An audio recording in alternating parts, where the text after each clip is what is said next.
I remember it was quiet. That's the first thing that comes back. Not silent, exactly. Just that soft in-between quiet you get when the day hasn't decided what it's doing yet. It was New York, um, a Tuesday, I think.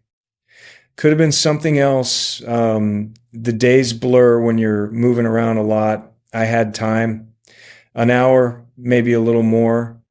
Enough that I didn't need to rush anywhere, but not enough to really settle that kind of time.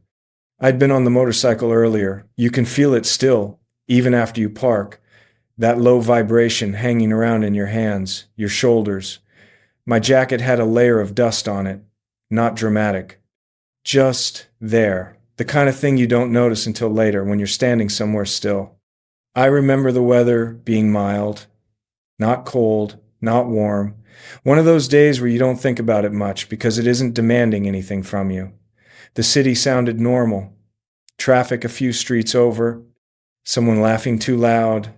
A delivery truck idling longer than it should. I was tired in a quiet way. Not exhausted, just worn down at the edges. I hadn't slept great the night before. Kept waking up thinking about nothing in particular.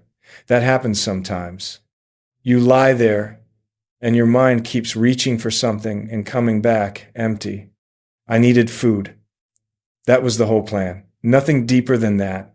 I hadn't eaten since morning, and my stomach was starting to remind me, gently at first, then a little less politely.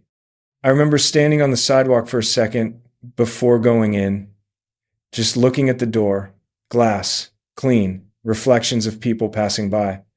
I could see myself in it, a little distorted. Hair longer than it should have been, boots that had seen better days.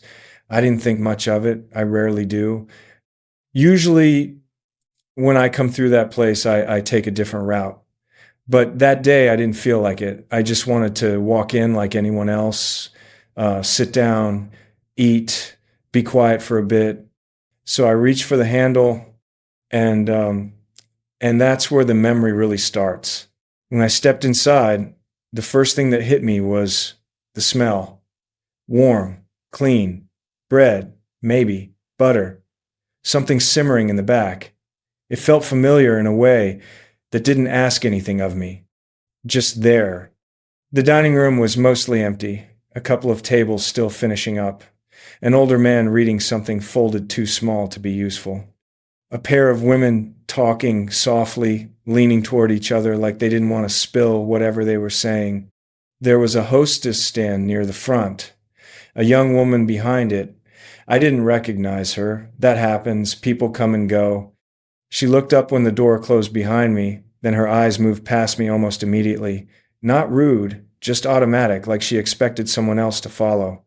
I waited a second, then another. She looked back, surprised, like I'd changed places without telling her. "Hi," I said. She asked if I had a reservation. Her voice was polite but careful. I told her no. Just one person, just looking to eat. She hesitated. Not long, but long enough that you notice it. Her eyes dropped to my jacket, my boots, came back up, then drifted again. She smiled, but it didn't reach her eyes. That kind of smile? "Well," she said, stretching the word a little, "let me see." She grabbed a menu and led me through the room, past empty tables by the windows, past a table already set with fresh glasses catching the light. We kept walking. She stopped near the back, a small table, tight against the wall, one chair, no view of the room, just the kitchen door swinging open and shut a few times a minute. "Here you go," she said, already turning away. I sat down. The chair wobbled a little until I shifted my weight. I didn't mind. I've sat in worse places. It wasn't about the table, really. It was the feeling that came with it. You learn to recognize it. That quiet sorting people do. Where you fit, where you don't. It's subtle. No one announces it. They just guide you where they think you belong. I unfolded the menu. Heavy paper. Nice print. I scanned it without really reading. I could hear the kitchen now. A pan hitting a burner too hard. Someone calling out an order. The rhythm of people who know what they're doing. I didn't feel angry. Um, that surprises people sometimes. Mostly, I felt small, not in a dramatic way, just diminished, like I'd taken up a little too much space by accident. I told myself it was fine, that I'd eat quickly and leave, that this kind of thing wasn't new. It isn't. Still, something sat heavy in my chest, a pressure I couldn't quite name. I remember thinking, maybe I should have worn something cleaner, or maybe not. I was still sitting there, menu half open, when I noticed someone else approaching the table. She wasn't the hostess. I could tell right away, different posture, different pace. She walked like she already knew the answer to whatever she was about to say. She stopped at the edge of the table and didn't greet me, didn't ask how I was doing, just looked at the chair, then at me, then back at the chair, like the furniture itself was the problem. "Excuse me," she said. Her voice carried, not shouting, just loud enough that it cut through the room. Conversations didn't stop yet, but I felt them slow, like people were easing off the gas.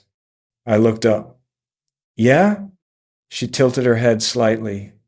That small movement people make when they've already decided something and are just waiting for it to land. "I think there's been a mistake." I remember blinking. Once, maybe twice. "I'm sorry?" She crossed her arms. That was when I noticed she wasn't assigned to my section. Someone else had passed by earlier. This felt voluntary. "This restaurant has standards," she said. "We don't usually seat people like you." There it was. Not sharp, not explosive, just placed carefully, like it had been practiced somewhere. I glanced down at myself without meaning to. The jacket, the dust, the boots. When I looked back up, she followed my eyes. "Look at you," she said. "You probably can't afford to eat here. This is embarrassing." That did it. The room went quiet. Not all at once. More like one sound at a time dropped away until there was nothing left to cover her words. I could feel it then. The weight of attention. People staring. Some uncomfortable, some curious. A few faces that didn't look surprised at all. "I just wanted something to eat," I said. My voice came out softer than I expected. Not weak, just tired. She smiled. Not kindly. "There's a diner 2 blocks down. You'll be more comfortable there." She leaned in a little. "You're making our real customers uncomfortable." I felt my face get hot. That familiar rush. Not anger. Something worse. That sudden awareness of your body, your hands, where you're standing, how you're being seen. An older couple nearby stood up. Didn't say anything. The woman avoided looking at me as they moved away, like proximity itself was contagious. I pushed my chair back and stood, slowly. I didn't want to give her the satisfaction of a reaction. My hands were shaking anyway. I tucked them into my pockets. I remember thinking, just leave. You don't need this. It's not worth it. And then someone spoke from behind me. "What the hell is going on?" The voice came from the kitchen. Sharp, familiar. A spatula clattered onto the floor. I turned. She was standing there, apron still on, hair pulled back, eyes locked on me first, then on the waitress. Her face changed when she saw mine. Not confusion. Recognition. Concern. She stepped into the room, wiping her hands on the towel, not taking her eyes off the situation. "What did you say to him?" she asked. The waitress straightened, lifted her chin. "I was protecting the restaurant. This homeless man tried to—" The word hung there. Heavy. Ugly. And that's when everything shifted. She didn't raise her voice at first. That almost made it worse. "That man," she said, very clearly, "is the reason this place exists." The waitress laughed once. A short sound. Disbelief. "You're kidding." "I'm not." My friend stepped closer now. I could see her hands shaking, even as she kept them tight against the towel. "He's the investor. He helped me open this restaurant. He believed in me when I didn't have anything but an idea and a rented kitchen." The color drained from the waitress's face. It happened fast, like someone had pulled a plug. She opened her mouth, closed it, looked around the room as if someone might step in and fix this for her. No one did. The dining room filled with whispers. Chairs creaked as people shifted. I felt every eye swing toward me again, but this time it was different. Not judging, not sorting, just startled.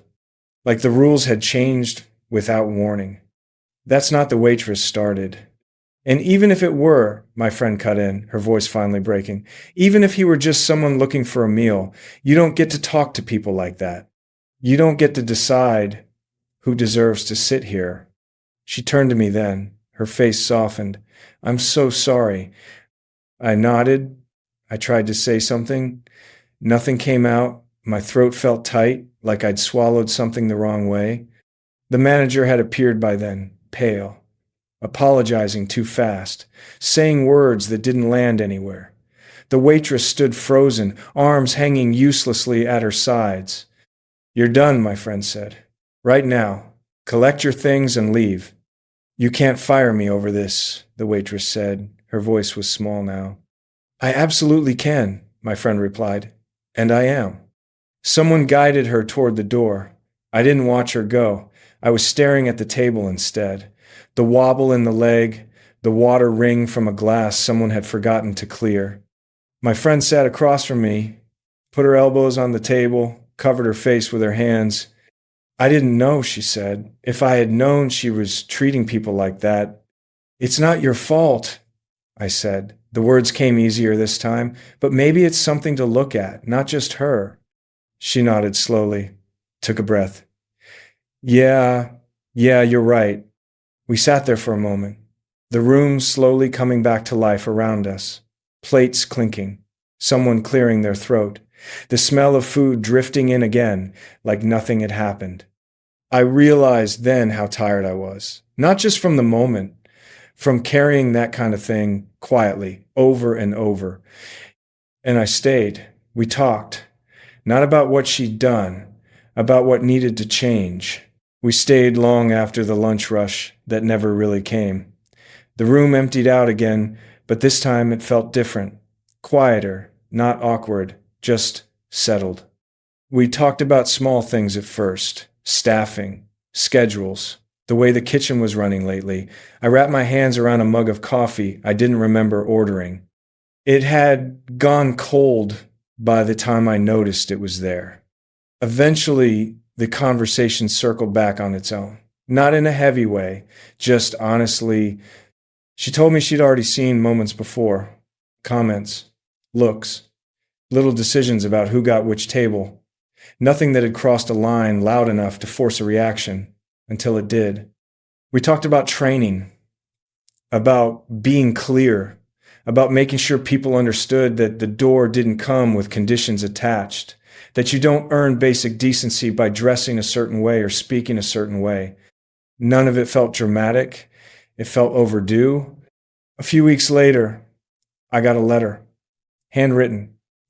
The paper was creased like it had been folded and unfolded a few times. A kid had been there that day with his parents. He wrote about watching the whole thing happen, about feeling uncomfortable at first, then confused, then relieved. That word stuck with me. He said it made him think about the way he judged people without realizing it, about how fast he did it, about how easy it was. I read that letter more than once. Not because it said anything profound. It didn't. It was simple, honest. A kid trying to understand something he'd just seen. That mattered more to me than the apology, more than the explanation, because it meant the moment didn't end at that table. People ask sometimes why I dress the way I do, or why I don't correct assumptions right away. I never know how to answer that. Maybe it's because moments like that tell you more than explanations ever could. You see how people treat you when they think it doesn't matter. That day stayed with me, not as a story to tell, just as a reminder about how thin the line is between being seen and being dismissed, and how much damage or good can come from which side of it you land on. I finished the coffee anyway, even cold. It was fine.